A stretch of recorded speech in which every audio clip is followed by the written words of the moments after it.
प्यारे बच्चों, घर से पढ़ो और पढ़ाओ अभियान में फिर से आपका स्वागत है। Let's start next English grammar topic which name is use of punctuation marks, जिसको हिंदी में विराम चिन्ह कहते हैं। विराम चिन्ह, दिस इज पार्ट 1। विराम चिन्ह जैसा आप हिंदी में जानते हैं, विराम चिन्ह, विराम का मतलब ठहराव, अर्थात कुछ ऐसे चिन्ह, कुछ ऐसे मार्क्स जो सेंटेंस को निर्धारित करते हैं, सेंटेंस की, वाक्य की सेंस को निर्धारित करते हैं। बिना पंक्चुएशन के, बिना विराम चिन्ह के हमारी लैंग्वेज, हमारी भाषा ऐसे हो जाती है जैसे बिना ब्रेक के कोई गाड़ी या बाइक या साइकिल जब हम चलाएंगे गाड़ी को और ब्रेक नहीं है तो क्या होगा? सब अव्यवस्थित हो जाएगा, टकरा जाएगी, एक्सीडेंट हो जाएगा।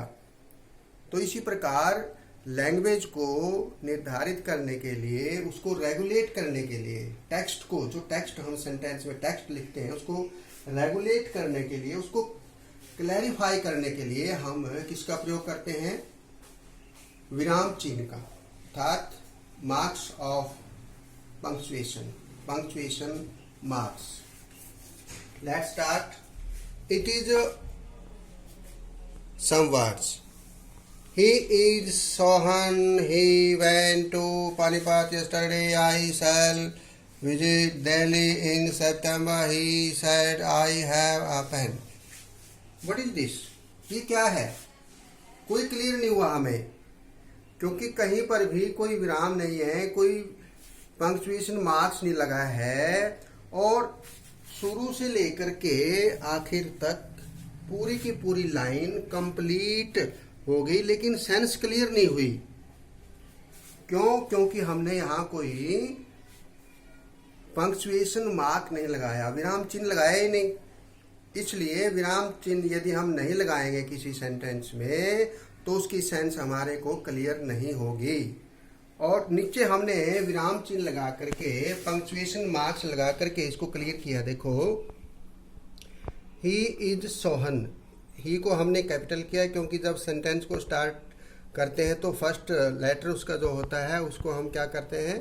कैपिटल, कैपिटल में लिखते हैं। तो एच को कैपिटल हमने लिख दिया। ही इज सोहन, क्योंकि ये प्रॉपर नाउन है, लड़के का नाम है। प्रॉपर नाउन का जो फर्स्ट लेटर होता है उसको हम क्या करते हैं? कैपिटल। तो एच हमने कैपिटल कर दिया, उसके बाद हमने फुल स्टॉप लगा दिया। तो ये क्लियर हो गया, ये सेंटेंस कंप्लीट हो गया हमारा। ही इज सोहन, वह सोहन है। उसके बाद फिर नेक्स्ट, ही देखो एच कैपिटल किया है। ही वेंट टू पानीपत में पी कैपिटल किया है क्योंकि ये प्रॉपर नाउन शहर का नाम है। यस्टरडे, वह कल पानीपत गया। ये सेंटेंस हमारा कंप्लीट हो गया। फिर हमने यहाँ फुल स्टॉप लगा दिया, तो ये भी सेंस कंप्लीट हो गई। अब आई को हमने कैपिटल लिख दिया है क्योंकि आई कैपिटल लिखा जाता है जब हम इसको अलोन लिखते हैं, अकेला लिखते हैं। आई शैल विजिट दिल्ली। अब दिल्ली में डी हमने कैपिटल किया है।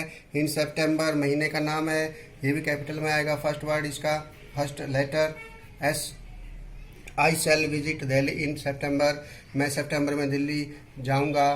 तो ये भी क्लियर हो गया। ही सेड, ये देखो कोमा लगा, inverted commas. I have a pen, ये इन्वर्टेड कोमाज के अंदर बंद हो गया, ये स्टेटमेंट कंप्लीट हो गई।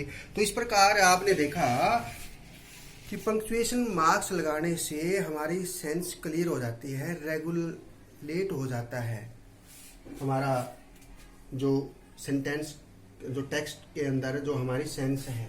Next is punctuation marks. What is punctuation marks? ये हमने बिना पंक्चुएशन मार्क्स के लाइन लिखी थी जिसकी कोई सेंस क्लियर नहीं हुई।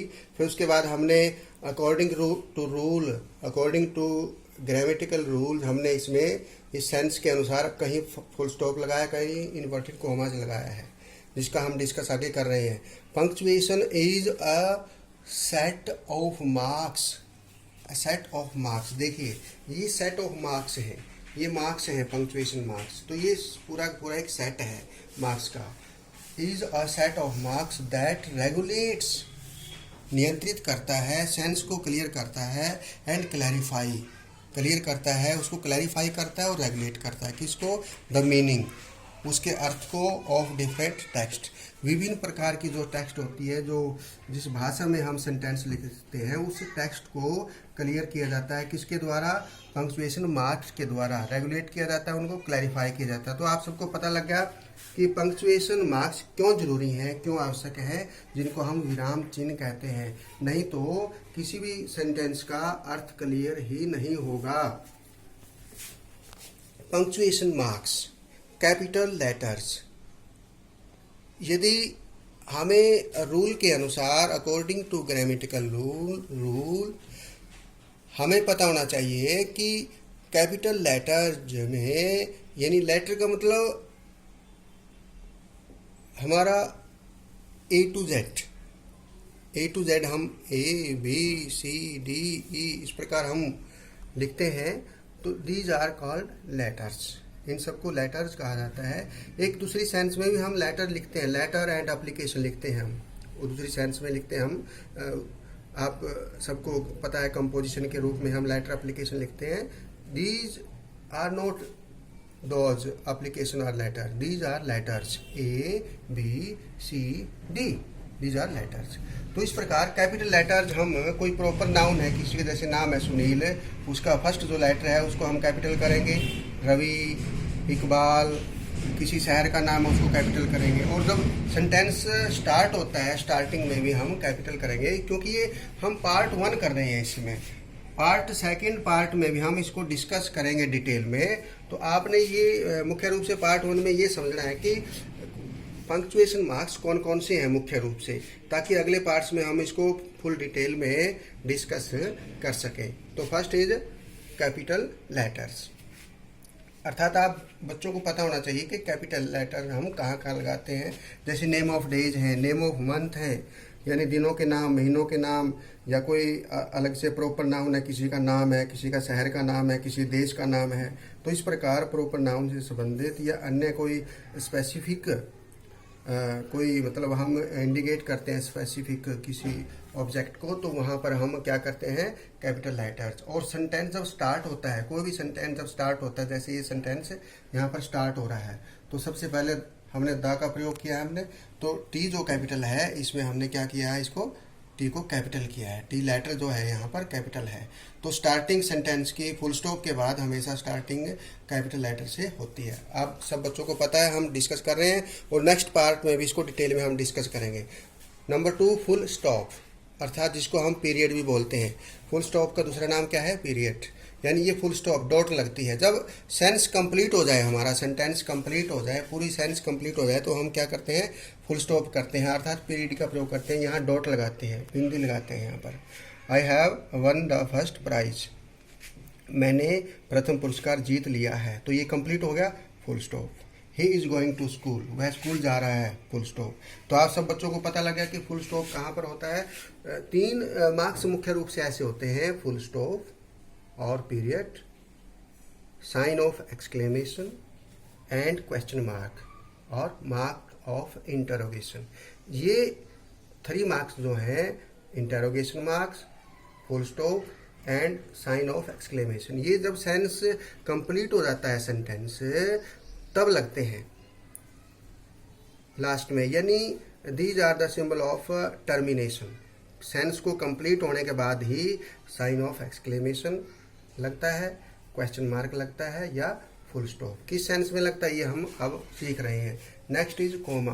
कोमा का मतलब होता है अल्प विराम, थोड़ा सा हम बीच में ठहरते हैं सेंटेंस बोलते हुए। जैसे I want a pen, a pencil, a book and some papers. तो थोड़ा थोड़ा हमने देखो, ए पेन के बाद थोड़ा सा a pen, a pencil, a book, थोड़ा सा अल्प विराम, थोड़ा सा ठहराव, थोड़ा सा पॉज इसमें हुआ है, थोड़ा सा ठहराव हुआ है, तो जिसको हम अल्प विराम यानी कॉमा बोलते हैं। तो बीच में जब डिफ्रेंशिएट करने के लिए, बीच में जब हम कोई किसी सेंटेंस में वर्णन करते हैं ऑब्जेक्ट्स का, तो बीच बीच में हम कोमे इसलिए लगाते हैं ताकि थोड़ा सा हम ठहर करके उसको डिफ्रेंशिएट कर सकें, उसको थोड़ा सा अंतर उनके अंदर दिखा सकें कि मुझे क्या चाहिए, पेन भी चाहिए, मुझे पेंसिल भी चाहिए और बुक भी चाहिए।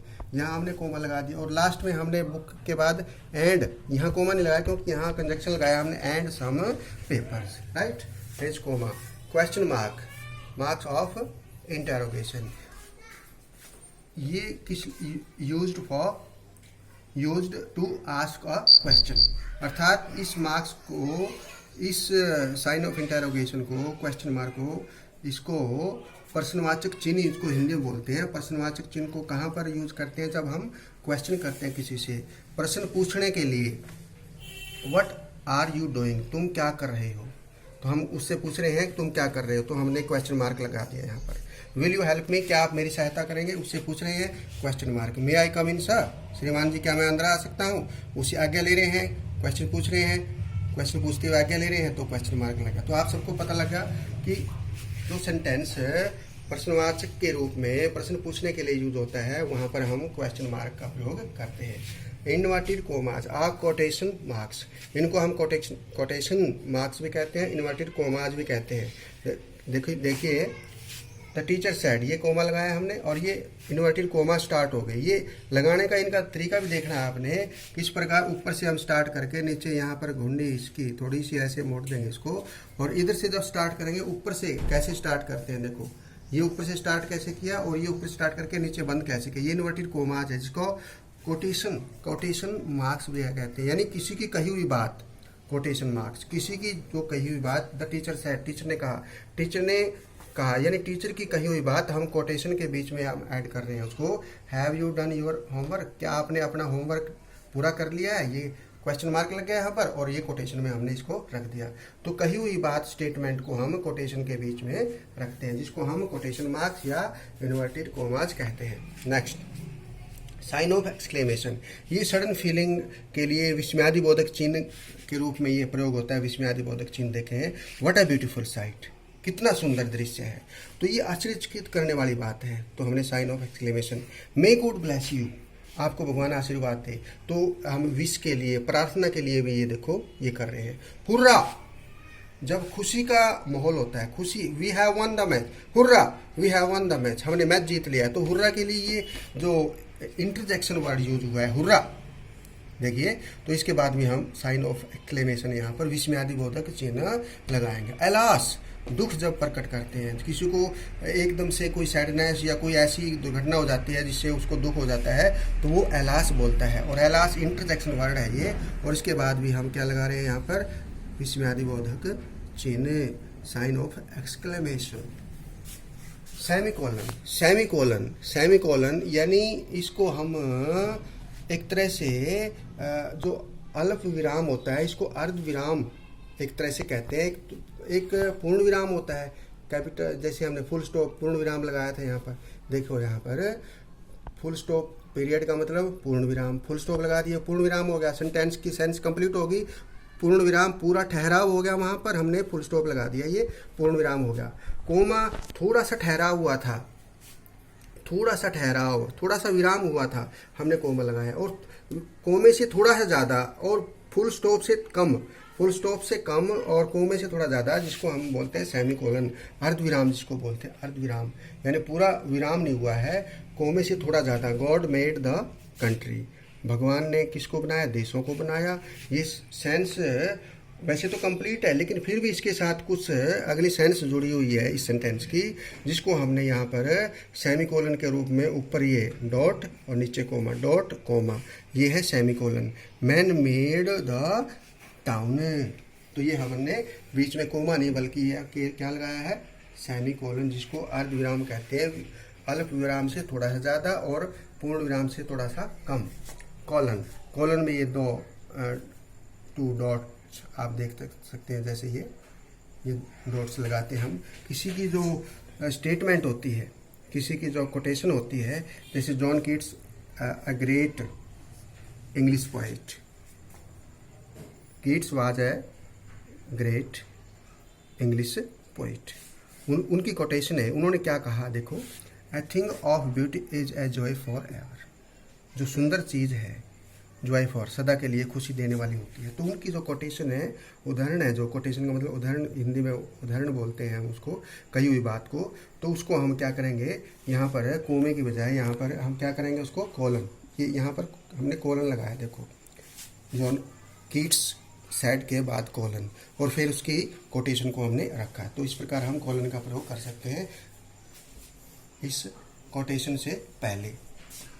एपोस्ट्रॉफी एस, एपोस्ट्रॉफी एस जैसे हम लगाते हैं, ये कोमा नीचे होता है, ये ऊपर होता है, ये वर्ड के ऊपर वाला जो सिरा है उसके ऊपर हम एस जोड़ते हैं इसके साथ में। इसमें एक तरह से पोजेशन के रूप में हम इसको यूज करते हैं। उसका है दिस इज राम्स बुक, यह राम की किताब है, राम की। तो ऊपर हमने ऐसे कोमा लगा करके इसको एस के साथ जोड़ा है, नीचे नहीं जोड़ेंगे, इसको ऊपर से जोड़ेंगे। तो Ram's, it is apostrophe, apostrophe comma जो लगा है ना, क्या है ये ऊपर देखो apostrophe. This is Ram's book, यह राम की बुक है। That is girls hostel, girls ये प्लूरल के लिए जब एस पहले से लगा हुआ है तो हम ये जो एपोस्ट्रॉफी है एस के बाद में लगाएंगे, और यदि एक गर्ल होगी तो हम एल के बाद और फिर एस लगाएंगे। देखो दिस इज गर्ल्स डॉल, यह लड़की की गुड़िया है, एक लड़की है तो कोमा लगाया हमने ऊपर, और यानी एपोस्ट्रॉफी लगाया फिर एस लगाया। लेकिन ये हॉस्टल जो है लड़कियों का है, ग्रुप में है, यानी प्लूरल है, तो उसके बाद हमने पहले गर्ल्स लिखा है और फिर ये एपोस्ट्रोफी लगाया। इसका मतलब ये वही है कि लड़कियों का हॉस्टल, लड़कियों का। तो आपने देखना है प्लूरल में एस लगाना है पहले और फिर एपोस्ट्रोफी, और सिंगुलर में एस एपोस्ट्रोफी पहले और फिर उसके बाद एस लगाएंगे हम। नेक्स्ट हाइफन, हाइफन और डैश में थोड़ा डिफरेंस आप देखेंगे। ये थोड़ी सी लंबाई ज़्यादा होती है डैश की, ये लंबाई डैश की लंबाई ज़्यादा होती है और हाइफन की लंबाई कम होती है, ये डिफरेंस मुख्य रूप से है। और इसमें आपने एक देखना है, हाइफन जो कंपाउंड वर्ड होते हैं, जो कंपाउंड वर्ड वहाँ पर यूज किया जाता है हाइफन को, यानी इससे छोटी आकार में, डैश से छोटी आकार में होता है ये हाइफन। इसको जो कंपाउंड वर्ड है, जैसे ये कंपाउंड है मदर इन लॉ, लॉ और इन, और ये कंपाउंड है, तो ये बीच में जोड़ने के लिए इनको हमने क्या लगाया है, हाइफन। यानी जो डैश है वो ग्रुप ऑफ वर्ड्स को जोड़ती है, ग्रुप ऑफ वर्ड्स, और जो हाइफन है, हाइफन किसको जोड़ता है, पार्ट्स ऑफ वर्ड। ये वर्ड है, ये पार्ट है, इसके कंपाउंड जो वर्ड है इसके पार्ट है मदर इन लॉ, और इनको आपस में कंबाइन करने के लिए हम किसका प्रयोग कर रहे हैं, हाइफन का, छोटे आकार में। और ये कोई स्पेस नहीं होता साथ में, बिल्कुल ये मिला करके हम एक तरह से इनको बिल्कुल आपस में ऐसे मिला करके हाइफन लगाते हैं, ऐसे देखो बीच में कोई स्पेस नहीं है। Tooth brush, tooth brush, tooth को साफ करने वाला ब्रश, तो ये हाइफन लग गया। कोऑपरेशन, सहयोग, आपसी सहयोग, cooperation. He is 10 years old, देखो बीच में हाइफन का हमने प्रयोग कर दिया। यदि हम यहाँ ईयर्स लगाएंगे ना, ईयर्स, 10 ईयर्स ओल्ड, फिर ये हाइफन नहीं आएगा। 10 साल, उसकी उम्र 10 साल है, वह 10 साल का है। लेकिन हमने हाइफन जब हमने यहाँ लगाया तो फिर एस नहीं लगाएंगे, 10 ईयर ओल्ड, 10 ईयर ओल्ड, तो ये हाइफन है। यानी कंपाउंड वर्ड को, संयुक्त अक्षरों को, संयुक्त शब्दों को, सॉरी संयुक्त जो शब्द हैं, जैसे ईयर है ये शब्द है, ओल्ड है ये संयुक्त शब्द है, एक जगह हम लिख रहे हैं, तो इन कंपाउंड वर्ड्स को जोड़ने के लिए हम क्या लिख रहे हैं, हाइफन, बीच में हाइफन लगा रहे हैं। डैश, इससे थोड़ी लंबाई ज़्यादा होती है, और किस संदर्भ में आता है, एक सडन चेंज आ जाता है जब हमारे सेंस में सडन चेंज, कुछ हम सोच रहे हैं एकदम से कुछ बदलाव आ जाए, तब हम डैश का प्रयोग करते हैं। और एक इसको हम एक रेंज ऑफ नंबर्स के रूप में भी डैश को हम यूज करते हैं। जैसे देखिए, he lived in this town from 1999 to 2008, देखो ये बीच में हमने डैश लगा दी, और इधर डैश से इधर भी स्पेस रखा हमने थोड़ा सा, और इधर भी स्पेस रखते हैं। हाइफन में बीच में स्पेस नहीं होता, ये इधर स्पेस है, थोड़ा थोड़ा रखा हमने।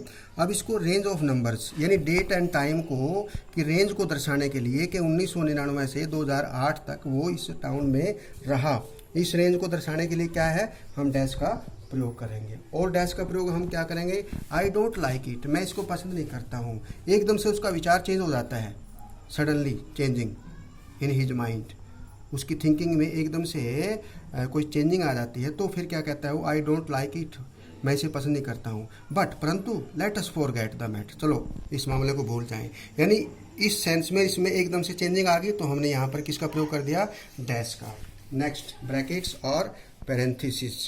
पैरेंथेसिस इसमें प्लूरल में इसको यहाँ ई लगा देते हैं हम, वैसे ही आई लगता है सिंगुलर के लिए पैरेंथेसिस, ब्रैकेट्स। ब्रैकेट्स और पैरेंथेसिस जैसे ब्रैकेट्स मैथमेटिक्स में भी हम यूज करते हैं, ब्रैकेट्स का प्रयोग करते हैं, लेकिन यहाँ पर भी हम लैंग्वेज में भी एडिशनल इन्फॉर्मेशन देने के लिए, जैसे Rishi Kapoor was a famous actor, एक बहुत प्रसिद्ध एक्टर थे, ठीक है, लेकिन हमने बीच में क्या लिखा, 1952 2020, यानी 1952 में उनका जन्म हुआ, 2020 में उनकी डेथ हो गई। यानी ये एक्स्ट्रा इन्फॉर्मेशन देने के लिए हमने इसका ब्रैकेट का हमने यहाँ प्रयोग कर दिया। क्लियर है? यानी उसके बारे में हमने बता तो दिया प्रसिद्ध एक्टर थे, लेकिन एक्स्ट्रा जानकारी दी हमने, इसलिए ब्रैकेट में इसको रख दिया। Next is ellipsis. इलिप्सिस ये डॉट, 3 डॉट्स होते हैं, जिसको हम पद लोप कहते हैं। बीच में पद लोप डॉट आ जाती है, जैसे से कहो 1 2 3 अप टू 100 तक गिनती गिनो, तो हमने बीच में ये 4 5 10 20 वगैरह लिखने की जरूरत नहीं है, बीच में 3 डॉट लिख दिया हमने, इसको इलिप्सिस बोलते हैं। यानी ये अंडरस्टूड है, ये क्लियर हो गया कि 3 के बाद 3 डॉट है और अप टू 100, यानी हमने 1 से लेकर के 100 तक की गिनती को हमने गिनना है, इसलिए इनको बोलते हैं हम इलिप्सिस, पद लोप जिनको बोलते हैं। अब है ये वर्गुअल स्लैश ऑब्लिक। आपने कंप्यूटर कीबोर्ड में देखा होगा स्लैश, तिरछी, जो तिर्यक रेखा बोलते हैं इसको, तिर्यक निशान। ऑब्लिक के बारे में सुना है आपने, स्लैश के बारे में सुना है, वर्गुअल के बारे में सुना है। तो इस प्रकार इसको कहाँ कहाँ यूज करते हैं, मेल फीमेल, जब आप कोई फॉर्म वगैरह भरते हैं ना, तो उसमें कॉलम में लिखा होता है ऑब्लिक, ऐसे मतलब उसको हम वर्गुअल करते हैं, तिरछी रेखा लगाते हैं कि ये मेल है या फीमेल है, यस और नो, ये यस है या नो है। तो बीच में हमने देखो तिर्यक, यानी ये तिरछा निशान लगा दिया ना, यस या नो, इनमें से एक भरना, नो या यस। ही सी इट, या तो ही है या सी है या इट है, तो इसमें तिरछी रेखा हमने लगा दी, तिर्यक लगा दी, जिसको हम क्या बोलते हैं, वर्गुअल स्लैश।